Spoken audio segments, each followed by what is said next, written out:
دو تین باتیں عرض کر کے آپ سے اجازت چاہوں گا۔ پہلی بات یہ ہے کہ ہمارے حضرت مولانا احمد علی لاہوری رحمۃ اللہ علیہ بڑے بزرگوں میں سے گزرے، لاہور میں ان کی قبر ہے، میانی قبرستان میں، جن کی قبر کی مٹی سے بھی جنت کی خوشبو آئی، اس کے گواہ آج بھی موجود ہیں۔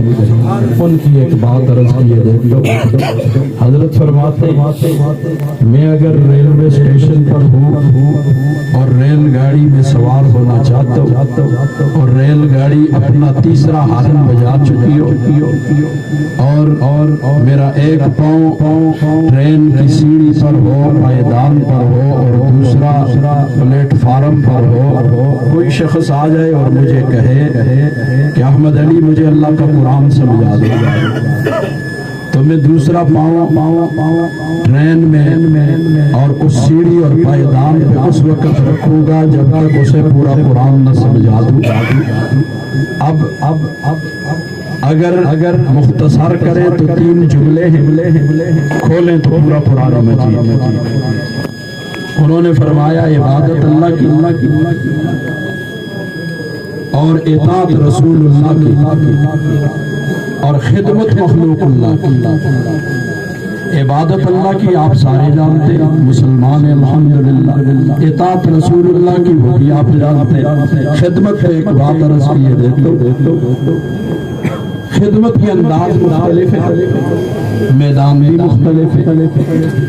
کوئی کس محکمے میں جا کے عوام کی خدمت کر رہا ہے، یہ اللہ کی مخلوق کے ساری حدیث مبارکہ میں آتا ہے الخلق عیال اللہ، ساری مخلوق اللہ کا کنبہ ہے، تو اللہ کے کنبے کے ساتھ جو اچھائی کرے گا اللہ ان کے ساتھ اچھائی کرے گا۔ تو اس لیے اللہ کے کنبے کے ساتھ مختلف شعبے ہیں، مختلف راستے ہیں، کوئی ملازمت کے راستے سے کرتا ہے، کوئی ذمہ داری کے راستے سے کرتا ہے، کوئی تجارت کے راستے سے کرتا ہے، کوئی یوں دیار غیر سے آنے والوں کے لیے گھر جیسا ماحول بنا کے ان کو سہولت فراہم کرتا ہے اور ان کے کھانے پینے اور ان چیزوں کا خیال کرتا ہے۔ تو اللہ تعالیٰ کی مخلوق کی خدمت کا ایک انداز یہ بھی ہے، اللہ تعالیٰ ان کے کاروبار میں کام میں برکات عطا فرمائے۔ تو یہ خدمت کے انداز مختلف ہوتے ہیں، میں نے اسی لیے کہہ دیا تو یہ سارے جتنے بھی خدمت کر رہے ہیں یہ اللہ کی مخلوق کی خدمت والے ہیں۔ ضروری نہیں کہ خدمت کے لیے کوئی مخصوص ہی کام ہوگا تو یہ خدمت ہوگی، اس کے علاوہ جتنے بھی دنیا میں جائز شعبے ذرائع معاش کے ہیں اس پر بھی ایک حدیث مبارکہ سن لیں۔ میرے آپ کے آقا حضرت محمد مصطفیٰ صلی اللہ علیہ وسلم نے فرمایا جو شخص جائز حلال ذرائع معاش اختیار کرے اس نیت کے ساتھ، آج کل تو ہماری نیتیں پتہ نہیں کیا ہوتی ہیں، اس نیت کے ساتھ کہ مجھ پہ جتنے حقوق ہیں میں ان حقوق والوں کے حقوق ادا کروں گا، والدین عزیز و اقارب ہیں، رشتہ دار ہیں، مال پہ بہت سارے حقوق ہیں، اچھا اس میں ہم سب سے پہلے کوتاہی مجھ سے ہوتی ہے، اس کے بعد درجہ بدرجہ سب سے ہوتی ہے۔ وفی اموالکم حق للسائل والمحروم، ہم کہتے ہیں نا جی مال آ گیا ہے سارا مال مڑے، اس میں مجھ سارے حقوق ہیں، اگر ان حقوق کو ادا کریں گے دنیا میں بھی فائدے میں رہیں گے، آخرت میں بھی انشاءاللہ کامیاب ہوں گے۔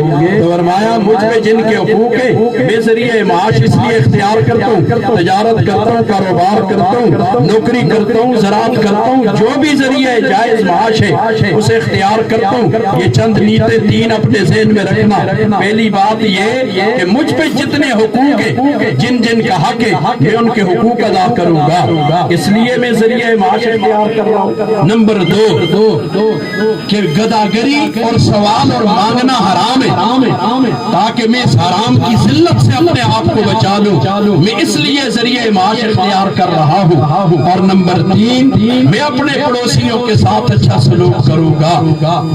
میرے تیرے آقا نے فرمایا جس شخص کی یہ نیت ہو کام کاروبار اور جائز ذریعہ معاش اختیار کرنے سے کل قیامت کو اللہ سے اس حال میں ملے گا کہ اس کا چہرہ 14ویں کے چاند کی طرح چمک رہا ہو۔ تو اسی لیے القاسم حبیب اللہ کا دنیا کی جب ہم مذمت کرتے لوگ نے ہم دنیا کی محبت کی مذمت کر رہے ہیں، دنیا کی مذمت نہیں کر رہے، یہ یاد رکھنا۔ کسب دنیا سنت ہے، کسب دنیا سنت ہے، حب دنیا فرعون کی طریقہ تو ہو سکتا ہے، نمرود کا طریقہ تو ہو سکتا ہے، یہ کسی مسلمان کا طریقہ نہیں ہو سکتا۔ حب دنیا اور کسب میں فرق کرنا ہم بھول گئے ہیں۔ حب دنیا اور چیز ہے، کسب دنیا اور چیز ہے۔ میرے آپ کے آقا نے فرمایا القاسم حبیب اللہ، حلال روزی کمانے والا اللہ کا دوست ہے۔ تو حب دنیا چیز دنیا از خدا غافل بدن، مولا روم کہتے دنیا کس کا نام ہے؟ اللہ سے غافل ہونے کا نام دنیا ہے۔